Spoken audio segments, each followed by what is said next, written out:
पाकिस्तान का काफी सामान, एक के पास निकला 52,000 रुपए, एक के पास 26,000 रुपए। इतने अमीर रहते हैं सालों के पास में 22,000 के तो जूते पैर रखे उन्होंने। मोटिवेट तो मानो तो कोई मार दो, चाव चढ़ा है फौज में जाबा को। नेवी और एयरफोर्स की आवासीय तैयारी के लिए शानदार मौका। 11वीं 12वीं एवं कॉलेज के साथ आज ही ज्वाइन करें शूरवीर डिफेंस एकेडमी, जीवीएम समूह के संरक्षण में विजडम सिटी। राम राम जी, मैं खुशी थे देख रहे हो जलको झुंझुनों में थारो बहुत बहुत स्वागत है। आज आप आए रहा खेतरी तहसील का उसरिया गांव में। यो खेतरी तहसील को एक छोटो सा गांव है उसरिया की ढाणी। उरे हर घर में फौजी मिल जाएगा, यानी उरे एक कोई भी को घर को नहीं जड़े जी के अंदर फौजी को नहीं, यानी हर घर में कम से कम एक फौजी जरूर मिल जाएगा। यही इंस्पेक्टर राजवीर सिंह जी जन से आप बात करेंगे कि ए जो ऑन ड्यूटी था तो भी बढ़िया न के दिक्कत आई और उनकी जो लाइफ की जो पीछे की जो हिस्ट्री थी वन के बारे में आप जानेंगे। कितने साल हो गया था जॉब करता?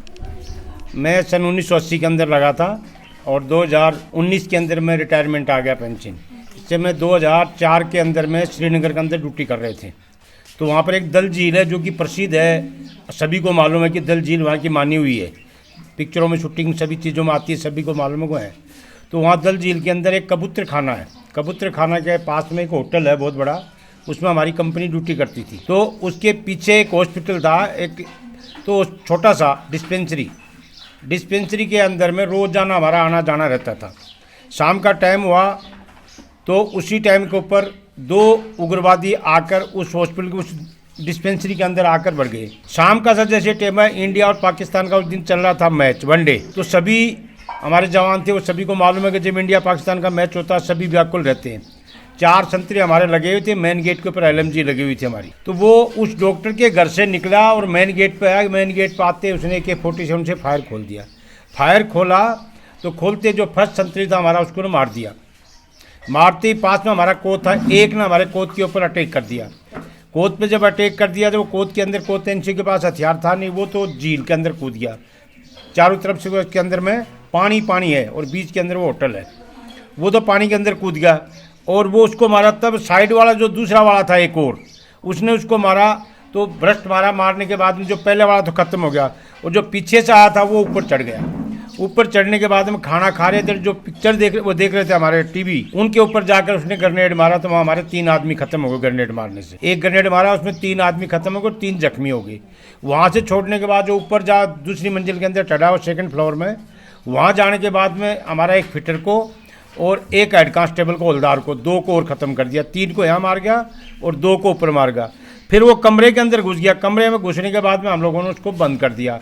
बंद करने के बाद में पूरी रात लाल चौक के ऊपर गए हम। वहाँ से एक हमारा BP ऐसा वो होता है मोर्चा, उसके गोली नहीं लगती है, लोहा का बना हुआ होता है, वो जाकर हम लाल चौक से लेकर आए और फिर आस्ते जाकर उस गेट के ऊपर घुसे, उसके अंदर ग्रेनेड मारा। ग्रेनेड मारने के बाद 4 बजे हमारा ऑपरेशन ख़त्म हुआ, उसको उग्रवादी को मारा। मारने के बाद में उनके पास पाकिस्तान का काफ़ी सामान, एक के पास निकला 52,000 रुपये, एक के पास 26,000 रुपये और ग्रेनेड। ये पूरी साइड के अंदर वो जेब थी, जेबों के अंदर 9-9, 10-10 AK-47 की मैगजीन उन लोग के पास मिली। इतने अमीर रहते हैं सालों के पास में 22,000 के तो जूते पैर रखे उन्होंने और कपड़े देखो तो पूछो मत। तो हमने ऐसी घटनाएं बहुत देखी जहां हमारा 5 कैजुअल्टी हुई थी और हमने उनके 2 उग्रवादी थे, दोनों को मार गिराया था वहाँ पर। ये श्रीनगर की घटना है 2004 की। हर यूनिट कौन सी? हमारी यूनिट थी 65 बटालियन, 65 CRPF, उसको KRP बोलते हैं, केंद्रीय रिजर्व पुलिस बल, वैसे CRPF इंग्लिश में बोल देते हैं। तो हमारी 65 बटालियन उस टाइम पर तैनात थी। सारे लाइफ जो थे ड्यूटी करता तो भी टाइम पर कोई एक ही घटना जो सबसे डरावनी थी? ये संसद के ऊपर जो हमला हुआ था 2002 के अंदर, मैं CRPF 34 बटालियन में था उस टाइम पर, दिल्ली के अंदर हम लोग तैनात थे। उस RK-पुरम में हम लोग रहते थे दिल्ली के अंदर। वहाँ से हमारी ड्यूटी जाती थी, चेंज बाई चेंज होती थी, 3 शिफ्ट चलती थी। एक कंपनी अभी करके आई, दूसरी दिन के अंदर 4 कंपनियाँ, रात में 2 कंपनी ड्यूटी करती थी। सुबह का टाइम हुआ, संसद चल रहा था, 10 बजकर कुछ मिनट था, फैक्ट तो मेरे को याद नहीं, टाइम 10 से ऊपर हो गया था, टाइम 10 बजकर कुछ टाइम था मैक्सिमम। तो उस टाइम के ऊपर गाड़ी आई, जब सभी गाड़ियां खुल के चली गई उसके बाद में वही गाड़ी VIP गाड़ी, जो 1 नंबर की गाड़ी पहले आके चल गई, वही नंबर की गाड़ी कैसे आ रही है? उस नंबर की गाड़ी को हमने जब नाका लगा रहा था, नाका पर रोकने की कोशिश की, रोका तो वो रोकते समय पहली गाड़ी को क्रॉस कर गई बैरियर को तोड़कर। तो उसमें सोचा कौन है भाई, जो वो हाथ मारने लगा तो बोले भाई कोई VIP बैठा होगा। 2 नंबर गाड़ी फिर आई, हमारे को शक हुआ तो एक लेडीज़ थी, उस लेडीज़ ने उसको सामने से आया आके और AK-47 उसके सामने तान दिया ताना तो तान लगाया उसके सामने, जैसे ही उसी टाइम फायर किया और सबसे पहले उस लड़की को उसने मारा। मारने के बाद में आगे चला तो कि यादव कांस्टेबल होता था, वो रहने वाला था नीम का थाना का, वो यादव के ऊपर, यादव ने जब मोर्चा के अंदर था, यादव ने जो फायर किया तो फिर यादव पे फायर कर दिया। यादव को वहाँ ख़त्म कर कर आगे जाने लगे, तब तक उन लोगों को 12 नंबर गेट पे और 3 नंबर गेट को बंद कर दिया। बंद करके उनको अंदर जाने नहीं दिया। अगर जब अंदर चल जाते उस दिन तो बहुत बड़ी घटना हो सकती थी देश के लिए। कम से कम भी नहीं मरते थे उस दिन। मैं आपको ये बताता हूँ 10 या 20 बड़े बड़े नेता मार सकते थे। और ख़ास करके उस ज़माने के अंदर जिस गेट पे बढ़ते थे, मेन जो VIP गेट 3 और 12 है, उसी से उनका घुसना और उसी में एंट्री हो रही थी।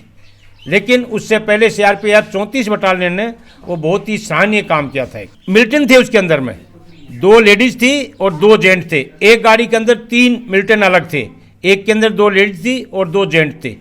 उसके अंदर एक तो था जम्मू का रहने, श्रीनगर का रहने वाला था, और 2 इसके पाकिस्तान के रहने वाले थे। और जो लेडीज़ थी वो भी श्रीनगर की लड़की थी, एक कपवाड़ा की एक लड़की थी उसके अंदर साथ में। यही सूबेदार धर्मपाल सिंह जी जिनसे आप बात करेंगे, अभी पूछेंगे इनकी पूरी जो ऑन ड्यूटी थी भी टाइम पर, इनकी जो लाइफ स्टाइल थी भी के बारे में। तो तारी कौन सी यूनिटी? मेरी 123 एक ग्रेनेडियर ग्रुप का था।